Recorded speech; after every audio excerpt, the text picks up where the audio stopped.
Hai adik-adik sedama, selamat pagi, Namo Buddhaya. Hari ini kembali kita bertemu, kita sama-sama belajar Dhamma di acara Sekolah Minggu Wihara Meta Serang. Nah, hari ini yang akan kita pelajari adalah tentang 10 sifat sempurna. Setelah kita mempelajari tentang Dewi Kuan Im, kemudian kita akan mempelajari tentang 10 sifat sempurna. Nah, parami atau sifat 10 sempurna adalah sifat-sifat luhur yang dikembangkan oleh bakal Buddha atau bisa disebut dengan Bodhisattva. Untuk menjadi Buddha, kita semua bisa menjadi Buddha.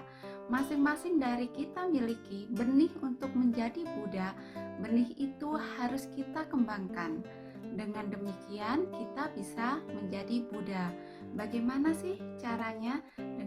Yaitu dengan cara kita melatih 10 sifat kesempurnaan. Yang pertama yaitu kedermawaan atau dana. Kita gemar atau berani memberi. Kita memberi tanpa pamrih.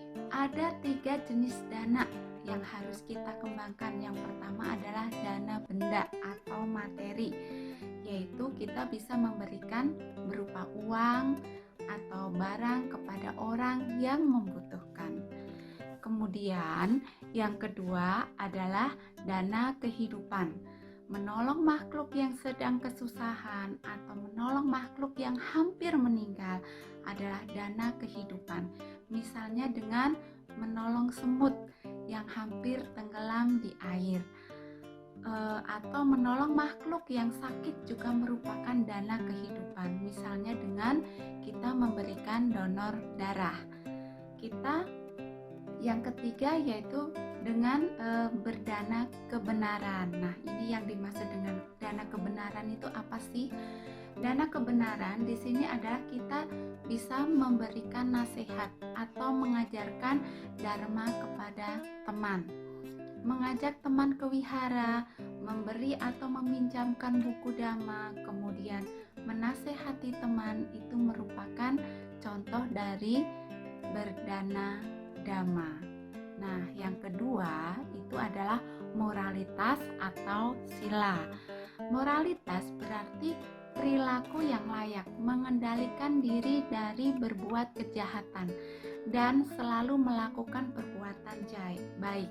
Nah, moralitas atau sila ini bisa kita pahami dengan kita membuka Parita Pancasila Buddhis. Di situ ada 5 sila ya, yang artinya 1 pantang membunuh, 2 pantang mencuri, 3 pantang berbuat asusila, yang keempat pantang berbicara bohong, dan yang kelima adalah pantang makan atau minum yang dapat menyebabkan lemahnya kesadaran.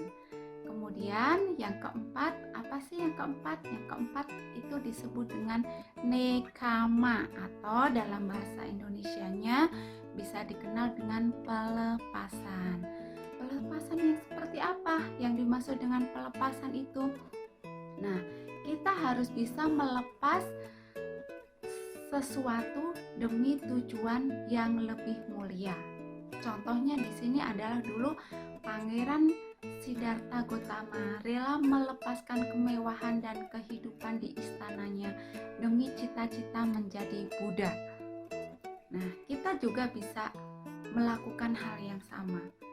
Contohnya yaitu kita bisa melepas kesenangan bermain supaya dapat belajar lebih baik, atau melepas kesenangan menonton televisi demi pergi ke sekolah minggu.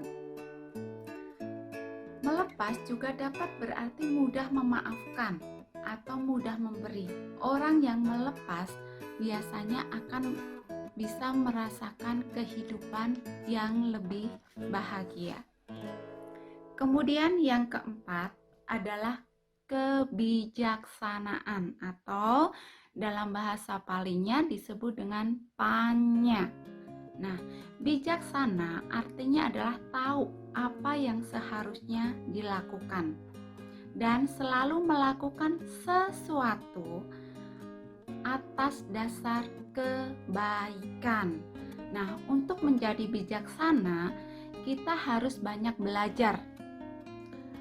Belajar apa sih? Tentunya adalah dengan belajar Dhamma dan mendengarkan nasihat dari orang tua serta guru-guru kita. Nah, guru-guru kita itu banyak loh. Guru-guru kita itu tidak hanya guru kita yang ada di sekolah, tetapi siapapun yang ada di lingkungan kita yang selalu mengajarkan kebaikan itu bisa disebut sebagai seorang guru. Kemudian yang kelima adalah daya upaya atau wirya atau semangat ya. Kembangkan ketekunan dalam belajar dan bekerja. Orang yang penuh dengan daya upaya tidak pernah menyerah di tengah jalan ya. Ia tidak pernah putus asa, oleh karena itu ia selalu mencapai cita-citanya. Jangan sampai contohnya kita baru belajar sedikit, kita sudah tidak bisa, kita sudah menyerah. Nah, itu namanya bukan sifat semangat, tapi mudah patah semangat atau mudah menyerah. Jadi yang harus kita kembangkan adalah sifat semangat. Kemudian yang keenam adalah kanti atau bisa disebut dengan kesabaran. Ini adalah suatu proses yang sangat susah sekali untuk kita jalani ya, tapi kita semua harus belajar untuk mencoba berbuat sabar, mencoba melakukan sesuatu itu tidak dengan emosional, tetapi menanggapi segala sesuatunya itu adalah dengan sabar. Sabar artinya menerima segala sesuatu dengan gembira. Orang yang sabar tidak pernah mengeluh. Ingat, tidak pernah mengeluh, tidak mudah menyerah, dan tidak mudah panik. Telaten dan terkendali dalam setiap situasi. Biasanya kita kalau mendengar segala sesuatu yang tidak sesuai dengan keinginan kita selalu panik. Ya. Kembangkan untuk selalu bersabar, tidak mudah panik. Ingat, kita dalam menerima informasi, segala sesuatu menerima informasi, kita tidak boleh panik. Ya. Kemudian yang ketujuh adalah kejujuran atau saca. Ingat ya, ini berhubungan dengan sila keempat ya, kejujuran atau saca. Orang yang jujur selalu berkata apa adanya, tidak berbohong ataupun menutupi kebenaran. Jujur tidak hanya melalui ucapan loh, kita juga harus jujur itu melalui pikiran dan juga perbuatan. Nah, kejujuran ini membuat orang lain percaya dan menghormati kita. Jika kita sekali saja tidak jujur, biasanya orang tidak akan mudah percaya kepada kita. Orang tidak akan percaya lagi kepada kita meskipun kita sudah melakukan yang terbaik, tetapi kalau kita terbiasa berbohong, orang itu tidak akan percaya lagi kepada kita. Kemudian yang kedelapan adalah keteguhan atau aditana ya. Orang yang teguh memiliki tekad yang kuat dalam melakukan hal-hal yang bermanfaat, tidak gampang menyerah meskipun banyak kesulitan. Aditana, ingat ya, keteguhan hati itu bisa disebut juga dengan aditana.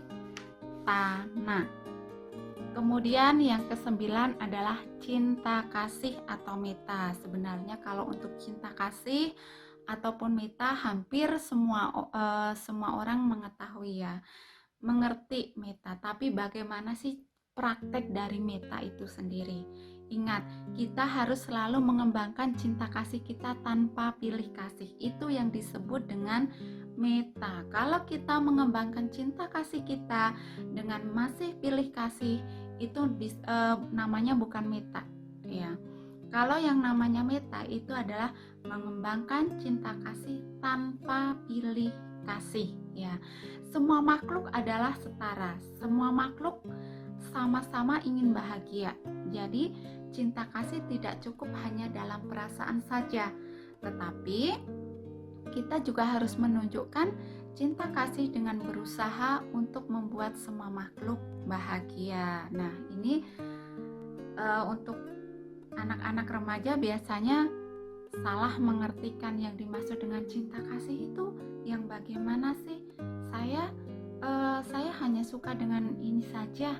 Oh, atau mungkin saya suka dengan si A saja. Nah, itu bukan praktek dari ajaran Buddha.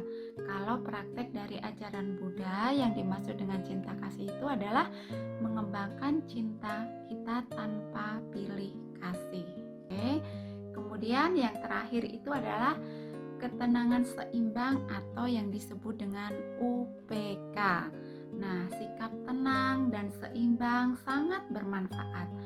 Anak yang tenang, seimbang, dan tidak gampang marah dan juga tidak gampang sedih, meskipun ia tidak mendapatkan yang diinginkan ataupun dia diejek teman, ia akan tetap tenang dan bahagia.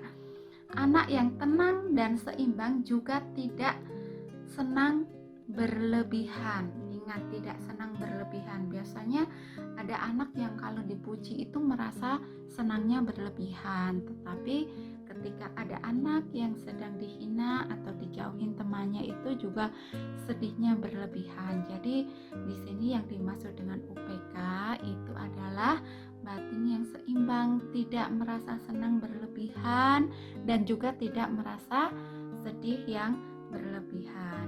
Dia dapat merasakan bahagia, namun tidak merayakan kegembiraan yang berlebihan. Seperti itu. Nah, ini adalah 10 sifat kesempurnaan yang harus kita kembangkan setiap hari.